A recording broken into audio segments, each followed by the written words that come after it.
Gordon here, back with another trade breakdown video for you guys. And in today's video, I'm gonna be reviewing a trade that I took this morning on gold. And, it feels kind of weird for me to even say that, considering I don't really trade gold. You could even look at my journal from all my trades that I took last year. None of them were on gold. So it was kind of surprising for me to see a setup this morning on gold. But nonetheless, I saw my entry candles and all my confirmations that I look for normally. And yeah, I was able to rip this thing for longs and it went pretty well. So we're going to get into it. But first, if you like what you see, make sure you hit the like button. And if you're new to the channel, hit the subscribe button and let's get into it. So yeah, the first thing always that I love to see is a nice impulse push either to the upside or to the downside. In this case, we got it to the upside. I feel like this is getting repetitive with these videos, but nonetheless, I got that structure push to the upside, breaking structure, highs above these areas here around the 2037 range.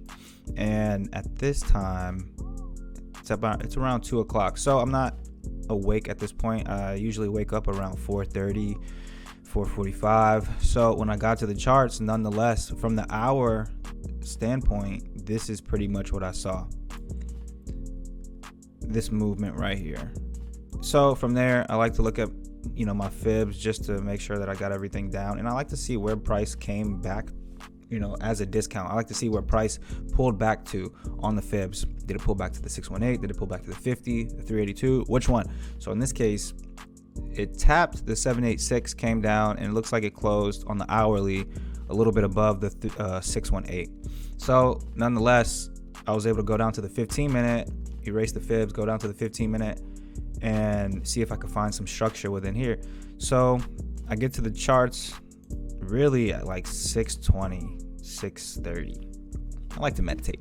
So I know that I want to see structure break. And for me, for structure to be broken when we're looking for buys, I want to see a set of lows, and let me erase this box real quick. Let me just erase the box because that was prematurely broke. So I like to look for a set of lows and I like to look for a set of highs to be broken.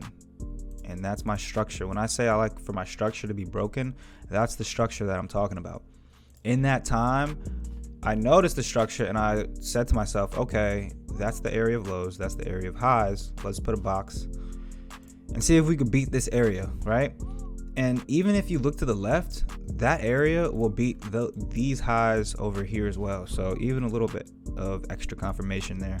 So play another candle, 630.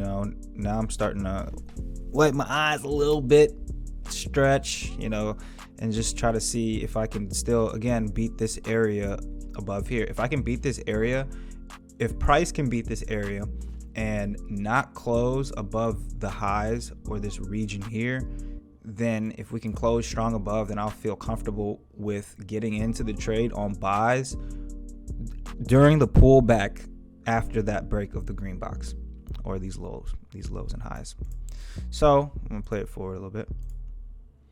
We got some weird price action. We had news at 10 o'clock Central Time AM this morning.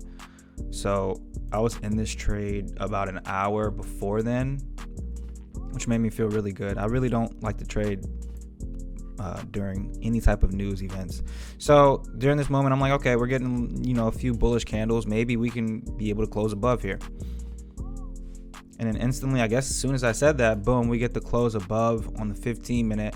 And it's a strong candle, small type of wick, beating the highs here, beating the lows here. So from there, I'm always feeling comfortable to then at least test out the trade and see what my risk to reward would be if I were to get inside of it. So and I'm not gonna lie, I didn't even base my TP off of the fibs this morning. I just based it off of structure and whether or not I wanted a 2-to-1, or I look for at least a 2-to-1. If I can't get at least a 2-to-1 trade, then I'll start to rethink things and I might leave the trade alone and it might become invalid at that point. So in this case, that's how I would set it up. And on the very next candle, that's where my trade was entered in. And honestly, it doesn't even, oh my God, it doesn't even give you the due diligence. It doesn't even give you the chance to see the entry.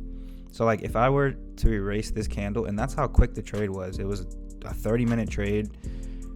Don't even really want to get into the payout, but as soon as price came back down to retest the area, and you can rewind the video and hear me say it, but when structure is broken and it beats the highs, it beats a set of lows, and it beats that at the same time and does not close above the highs, then I'll feel comfortable with entering on the trade after it pulls back. So it's just, I don't know, all outcomes are pretty random. So to say that I got this huge engulfing candle after I got entered was just pretty damn good. There's the entry, and then boom, there's the kick and the push up beating above these highs. From there, I moved my stop loss to break even and just let the trade ride.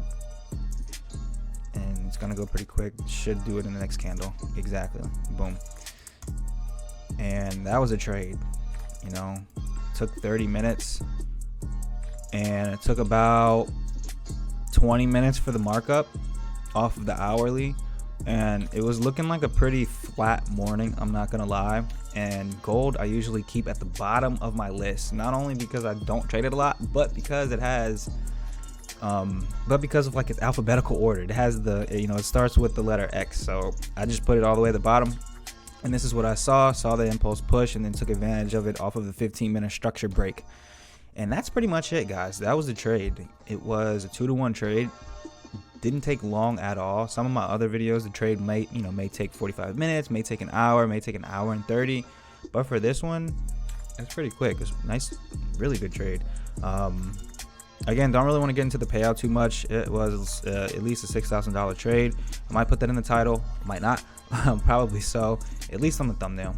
But that's the trade, you guys. I really want people to like kind of get into these entry systems, because once you break structure, you know, there's no telling if you're gonna get a pullback or not. So especially if you record this data and you back test it just diligently and consistently, you'll see that you will always have an opportunity to get in once structure breaks and retest. Once structure breaks and retest, on the retest, you can get in for an entry, whether it be buys or sells. Normally, I'm not gonna lie, I've been taking a whole lot of buys, so this just might be my bread and butter.